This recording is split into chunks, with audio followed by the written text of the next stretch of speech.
The What to Next podcast helps you build a TBR of future favorite books. In each episode, Lori and Maine interviews authors and book influencers to recommend books they loved for you to pick up today.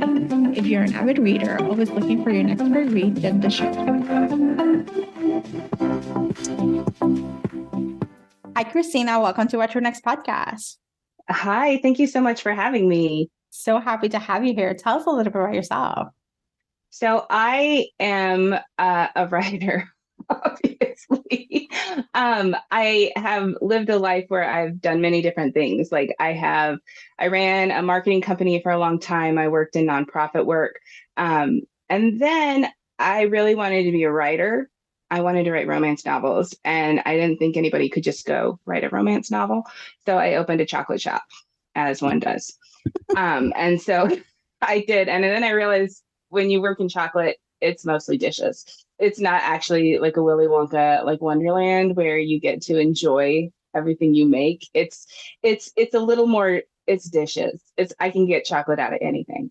And I was about 2 years in, and I realized, like, I had a friend who passed away, and I was like, you know what? We only get one shot. Like, this is it. This is what we get. And so I thought, I'm going to write a book and let's see what happens. And so I did. And I wrote 10,000 words of what became The Honeymoon Trap, and they were awful. They were so bad.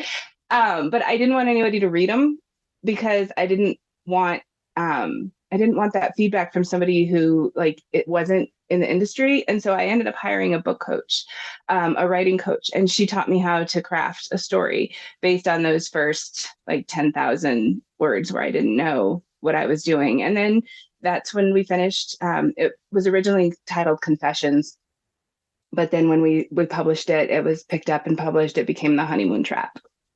Love this. I love this story as someone who's like, I just had another recording. I'm like, I'm 40 and I'm like, I want to write a book. I feel like it's just time I have enough life stories, enough, jobs and enough, experiences. And things that I'm like, I should talk. And it's like a part of me is like, well, I don't have an English background. I'm too old. I have like all this, like, things that tell you like you're not supposed to. And I'm like, why not? I mean, truly, it's more fun than making chocolate. I can tell you that. Like, it's more fun. And really you don't have to have that background. I also was not an English major or anything. I was a journalism major. So I knew how to craft like a news article, but fiction doesn't run by those rules. Fiction, in a news article, you start with the most important thing, because you know that people might not finish it. So you want the most important thing at the top. And in fiction, that's not what readers want. Readers want to be kind of immersed into this story, and then you get to this, like, okay, this is what's going to happen. And so I feel like it helped, but not in a huge sense. So this is the one industry I don't think you have to have the background for. I think you can learn it. You have to learn it, but I think you can learn it. I took a ton of classes. I think I spent a year and a half working on The Honeymoon Trap, taking every class I could find, joining every group I could find, writers group, and really just trying to be a sponge of, like, learning what it was that authors who were successful, who I liked, what they were doing. Yeah. And then I wrote a book, and that book did really well. And then I wrote another book, which was my breakout book, which was Going Down on One Knee. Love this. I love this story. So this is very inspiring. As someone who's like, okay. No, if you want to write a book, write a book. Like, if you want to open a chocolate shop, open a chocolate shop. Just know you're doing a lot of dishes. Yeah. If you want it, whatever you want to do, I mean, you get one shot at this. Like, it's not like we get a do-over. So if you want to write a book, I mean, nothing's stopping you but yourself. Yeah. So, I think that's like the biggest culprit. And it's like, I don't know, like in my 30s, so my 20s, I work in a career, had like the whole thing and whole 9 yards. And then in like 30s, I was like, oh no, like I need to switch it around. And it's been about 5 years, like literally searching what I wanted to do. And I found a new relationship with work that it's no longer like, it doesn't identify who I am. It's just what I do. And it's all these different places. Right. And it's a gift that it's like, I have this like place of like, it's just another thing I can do. It's another thing I can pursue that's not going to make or break my my personality, you know. Right. But Right. it can be cathartic too. It really can. I was looking for something. It was funny. Okay, so I was coming. My husband is a CPA, and he was making partner in this big CPA firm and all that. And I was kind of staying home with kids, running a chocolate company, and Mhm. it came to a point where people would ask me, "What do you like to do?" And I was Yeah. like, I don't know what I like to do. Like, what do I like to do? Like, I enjoy the things I do, but like I like to read. And then it was one of those things where it was like, okay, I'm going to try to write. And so that's when I tried. But it was one of those things too that where it was, I'm going to do this not to make money, but for the passion of it, like just because I want something to do. And then, of course, now that it makes money, it's changed slightly because I do feel a little more responsibility when people are paying for my words versus, when it's just for me. But I feel like, you want to make sure that you meet expectations, Yeah. when they're paying for the book. So yeah, it's one of those things that yeah, if you want to do it, like like Ted Lasso says, like believe, like just believe you Yeah. can and start. Like the hardest thing to do is start. I think it's Yeah. like we all get in our heads. Yeah. Can I tell you a story real quick? And then I Yeah. know we're supposed to talk books, but when I first thought I wanted to write a book, it was like 2002. And I Mhm. remember like thinking, I am going to write a book. Like it's going to be great. And the first thing I did when I came home, and this is like age of dial up, like we were just coming off dial up. I went home and I looked up how to get an agent. And it's Mhm. like, I skipped over the whole part of like, how do you write a book? It was like, I went straight to how am I going to sell a book? And I don't even know what agent's website it was, but there was one that said, please don't reach out to us until you have a book. And I was like, oh, okay. So, I think too often we get caught up in well, how's it going to work when it's ready? Instead of just like, what step do we need to make right now? Yeah. Oh my God. This is so powerful because I think if you can apply it not just to writing a book, I think it's just applying to any type of creative pursuit or any type of Mm-hmm. passion project or any idea. Like you have an inkling that you're like, I kind of want to do this. I want to pursue this. And it's like, you just have to start. The hardest part is just to start. Once you're Yeah. there, you're gonna follow the crumbs because we know it's not writing, it's not linear. Like a lot of these pursuits are not linear. They're not like you just do a step one, step two, step three, like sometimes you have like curveballs and you have opportunities and things. And so I think it's really powerful to see like you just have to start.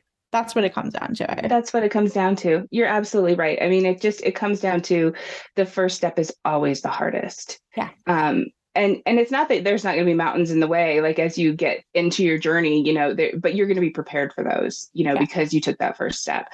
And this is, there's so many tools out there for writers, especially to learn the trade. It's not impossible. And I would say that about anything really. Like, if you're 39 and you want to go be a doctor, I say go to med school. Like, Yeah. take the first step. Like, again, we've got one shot, Yeah. you know? Yeah. So It's never too yeah, late. no, no, Yeah.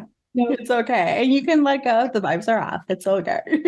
Exactly, right. Because then I ended up letting the chocolate company go Yeah. because I was making more money with books and having more fun and doing Yeah. way less dishes Yeah. than with the books than I was with the chocolate company. And I still have everything. My family's always like, when are you going to make us those caramel apples again? And when are you going to do this again? Because I'm not even gonna lie, like my salted caramel was one of the best. Like it was Yeah. and I haven't made it in years. And my family just kind of looks at me like, could you please? Like we would Yeah. like that. So, Oh my gosh. I would die for some caramel apples right now.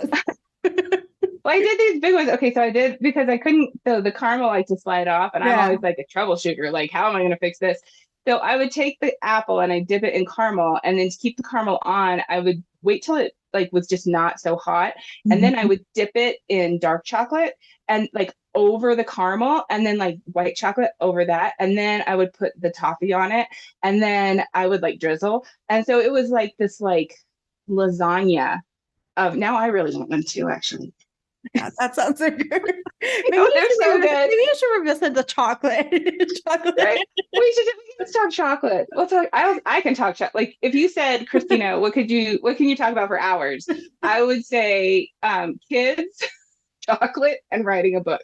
Those are the three things that I can talk about for hours. I love this. So talk about books. Let's talk about the Mile High Rock series. We are up to book 5, but tell us about the series first, and then we'll talk about like the latest in the series. Right. So Mile High Rocks actually came out of the first series that I wrote, which was like the Mile High Matched. It was it was a spinoff because Mile High Matched in the first book, the hero is managing a band, and that's what he does is he travels the country managing this band. And so Mile High Rocked is about the band. So it's each of the members of the band. And so we learn in that first book of Mile High Matched that there's some trouble going on with the band and that they're having some issues. And so the Mile High Rock series is them overcoming those issues and figuring it out and having a lot of fun like along the way, because these are rock star rom-coms. Like they are not just, they're not, there is a little angst because I feel like that's life, but there's also a lot of shenanigans. There's a lot of shenanigans. And so that's the point, is to make you smile and make you laugh and make you think. So yeah. I love this. And so Reckless with a rock star. Who is the rock star that we have in this book? So his name is Mock Powers. His original name was Mark Flowers, but nobody wants a rock star named Mark Flowers. So he changed it to Mock Powers. And so that's kind of a fun thing. He was discovered by Dimefront with his friend who was a foster brother. Dimefront kind of found them in the first book of the Mile High Rocked and adopted them into the band, and they became kind of the heart of the band. And so Reckless is about this guy Mock, who he's in the last book. Tanner was having a little bit of a publicity problem, and somebody needed to take the heat off of him. So Mock came up with this idea where he was going to do essentially a Tinder date for one of his fans, and he was like the 1,000th fan to swipe right on his profile, and it wasn't Tinder, it's called Nocturnal Cupid, but you get it. The 1,000th person would get the date, but then the app kept shuffling, so he couldn't figure out like who the 1,000th person is. And so he was trying to count it, and he was trying to figure it out, and he didn't even think that he'd get that many entries. He figured he wouldn't have to do it. He'd get a couple hundred entries and they wouldn't hit the number. But anyway, so he ends up swiping right. The woman who he chooses thinks it's a real date. So she didn't realize that it was a publicity date, and she's definitely not interested in that. So, after that, she kind of lets him know that she wasn't interested, and she becomes America's sweetheart for telling him no. And her whole life becomes this kind of fishbowl. And so she decides to say what the heck and be reckless with the rock star. So that's the book.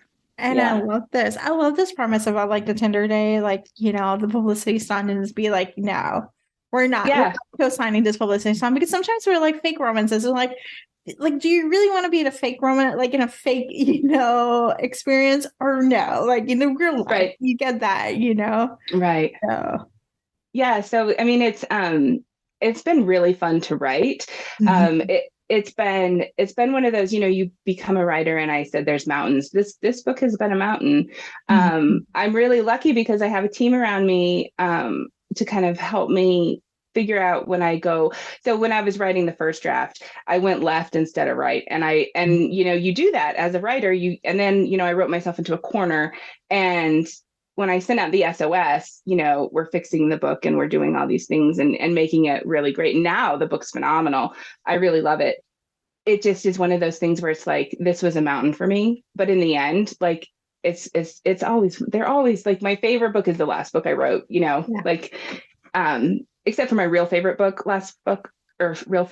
that I wrote, which is, there is one, but this one, it's usually the last, that's what I always say. But I love these two. Darla and Mock are they're a pair, So let's chat about some of your books in your backlist. Like, okay. How do you suggest after we're done with Mile High Rock and maybe like going for the original series, but other series for you or other books for you recommend our listeners to pick up? Right. So Mile High Rocked, every book that I write is a standalone. So you don't have to read any other book to make for that book to make sense. And so at the end of Mile High Rocked, if you haven't read Mile High Matched, I would highly recommend that. And it's kind of like, it's fun because you'll recognize some of the side characters in Mile High Rocked from Mile High Matched.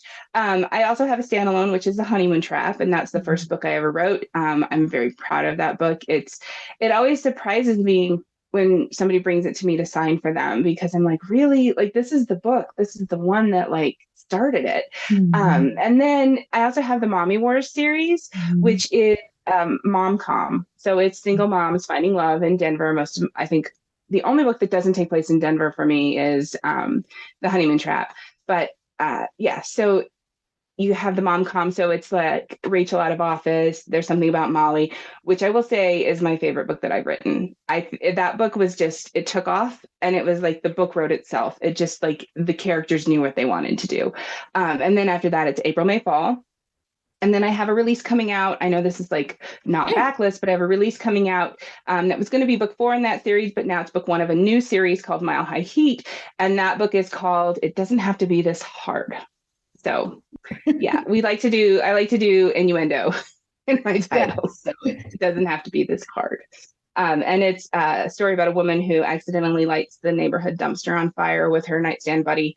And the celebrity chef who lives up the street comes to help her out. So I'm very excited for this book. I am very excited for this book. So I love this book so much. I can't even tell you. Oh my gosh. So let's talk some book recommendations. Do you have any books to recommend our listeners to pick out from other authors, you know? I mean, okay, so here's the thing. It's like when I was at a Polycon and I was like, people would come up and they would, come up for swag or, I had some merchandise there, so they would buy that. And I'd say, do you like rom-com? And, some people said no. And it's like, okay, well, what do you like to read? And then it was like, I had all the recs, like, okay, where you want to go is over here. And where you want to go is over here. I have I think my comfort reads I love anything by Sophie Sullivan, Dylan Crush, Renee Ann Miller. We all kind of came up at the same time and were friends long before any of us were published. We were kind of like writer friends. So I love their books. I feel very connected to each of them. I love Kristen Ashley stories.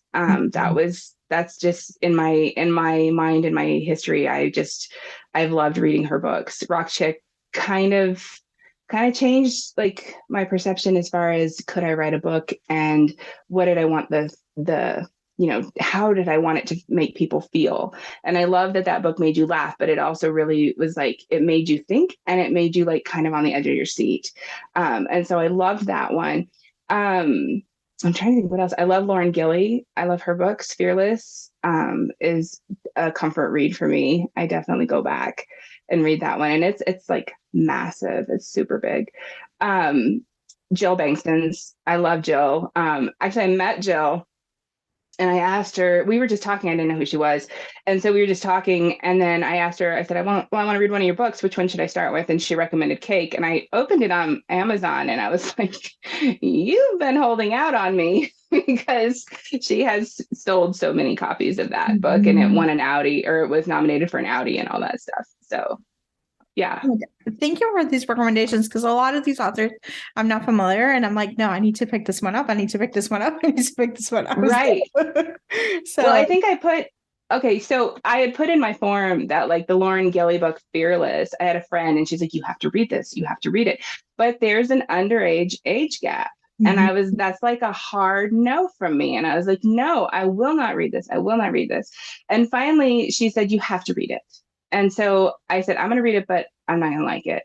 And it is now one of my favorite stories because it wasn't about the physical intimacy. It was about being soulmates with somebody. And I found that so powerful and just so well done that the age wasn't the issue. And it's really a beautiful story. So adding that to the TBR for sure. So I wonder what you think too, because like I say, it was a hard no for me for a long time. It is a hard no for me. Yeah, it's like they're any type of like child sexual abuse, like grooming, any type of that, it becomes kind of like a very hard. It's a hard no. It's a hard no, right? Well, and so this one, I would say it is not childhood because she's very much almost 18, she's very mature for her age as far as all of that. So, and the way it all comes about, is like a soulmate type thing. And So it's not icky. Okay. Because that's what I had worried about too. Like, is it gonna be icky? And it's not because it's not about that. It's about soulmates. It's about finding the person that you match. It's almost like I almost think of it as like a fated mates. Like, I guess is kind of like what it was, is, he knew, but he had to wait. He had to wait till she was, old enough and ready. So yeah, that was that's again one of my comfort reads, which I never thought I would say, but it is. And I love it. And Lauren is amazing. Like, she's just a great writer. She's just so her prose are so brilliant. Yeah. Adding it to the TBR for sure. So Christina, tell us where to find you online.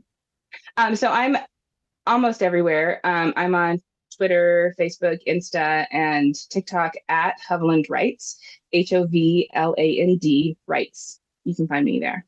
Thank you, Christina, for being on the show. Thanks for having me. If you enjoyed this podcast, feel free to share with friends, subscribe, rate, and review the show. This is the easiest way to support the podcast. For a list of books mentioned and other book recommendations, please visit whattoreadnextblog.com. Thank you so much for listening and happy reading.